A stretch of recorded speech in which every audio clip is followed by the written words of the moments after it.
বাংলাদেশে অরাজকতা সৃষ্টির লক্ষ্যে ভারত পুশিনের মাধ্যমে পরিস্থিতি অস্থিতিশীল করার চেষ্টা করছে বলে অভিযোগ করেছেন বিএনপির কেন্দ্রীয় নির্বাহী কমিটির স্বেচ্ছাসেবক বিষয়ক সম্পাদক মীর শরফত আলী সুপু। মুন্সিগঞ্জের শ্রীনগর উপজেলার কোলাপাড়ায় খোরশেদ ফকিরের ৩৫তম ওরস ও ফাতেহা অনুষ্ঠানের শেষে সপু বলেন, প্রতিবেশীর আচরণ কখনো এমন হতে পারে না। আমরা আশা করি ভারত বন্ধুত্বপূর্ণ সম্পর্ক বজায় রাখবে। অনুষ্ঠান শেষে দেশ ও জাতির কল্যাণ কামনায় দোয়া ও মোনাজাত অনুষ্ঠিত হয়।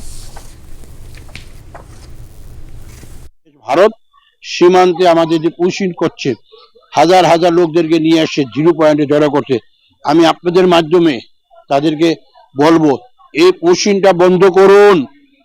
আপনারা আমাদের প্রতিবেশীর আচরণ এটা হওয়া উচিত না। এটা করে আন্তর্জাতিক আইন লঙ্ঘন করছেন আপনারা।